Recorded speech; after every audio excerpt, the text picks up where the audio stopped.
And to wrap up, I remember I went there in 2005 in New York, but he was a Mariner at the time. And the reason I went there was to go watch Ichiro Suzuki. Sure, I'm a Yankee fan. I got a media credential. I wanted to go down and cover the games and all that. But the number one reason I wanted to go was because I wanted to sit in the press box and cover a game that Ichiro Suzuki was in.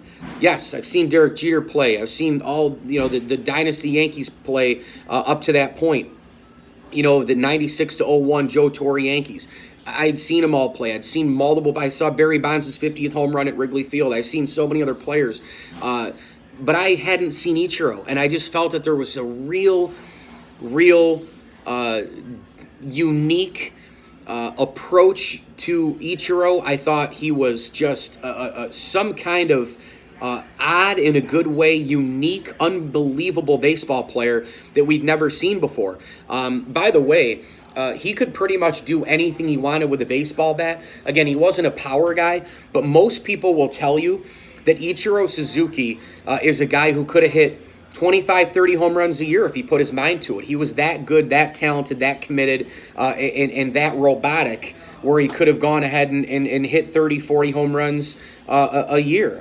They're 25, 30, 40 home runs a year. As it turned out, Ichiro was a contact guy. He was more singles than he was home runs. And in fact, if you take the triples and doubles and home runs away from his total hit line, Ichiro was about a 2,480 single total.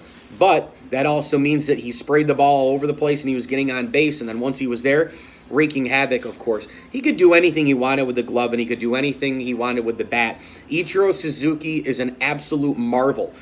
We had never seen anything before him, and we're not going to see anything after him, in my opinion. Now, there may be some other Japanese players that come over to the big leagues, and they, perform pretty well and maybe make a couple all-star teams and all the rest, but are we really going to get a Japanese player coming over here who had already played 9 years in the major league, in the Japanese leagues, which, by the way, if you do the equivalent over here in the United States, Bryce Harper and Mike Trout have already played 8 years in the major leagues, right, since they were teenagers. That's just about half of a career. Ichiro played a half a career in Japan and then came over here and played the equivalent of 2 careers in terms of playing 18 more seasons in the major leagues. Stolen base machine, unbelievable arm, great with the glove, 3,000 hits, All-Star MVP, rookie of the, or All-Star AL MVP, excuse me, and rookie of the year. We are never going to see a player like that again. Come over from Japan, and with those circumstances, with the rock star status,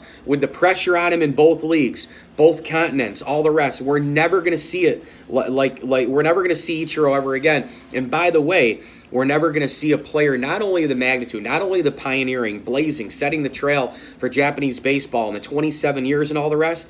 Look, he is going to the Hall of Fame on the first ballot. He is going to bring in unbelievable crowds to Cooperstown from the Asian American market and from Japanese baseball fans all over the world. Ichiro Suzuki is an absolute marvel and arguably one of the most unique players we've seen ever in Major League Baseball. I'm Mike Lindsley. Thanks for watching me here. 9 Minutes with Mike Lindsley on IGTV, YouTube, and Facebook. We are here at Rosie's Corner in Brewerton, a terrific place. Make sure you come by and grab pizza, wings, hot and cold subs. They've got the specialty foods. Today is Fish Friday. You can grab that with your coleslaw or your mac and cheese and grab some salads in the cooler as well. Rosie's Corner, the official pizza shop of the ML Sports Platter. Get here. You're in and around Central New York. It's a perfect place to order food for the games, all the madness this March. And Jason, Jody, and the gang are doing just a terrific, terrific job. Thanks again for watching. Hit me on Twitter at Mike L Sports. And you can also download, subscribe, and leave some feedback and a 5-star review for my podcast all over Spotify, Google Podcasts, and Apple Podcasts. It is called the ML Sports Platter. Thanks so much again for watching. And as I always tell you, enjoy the games.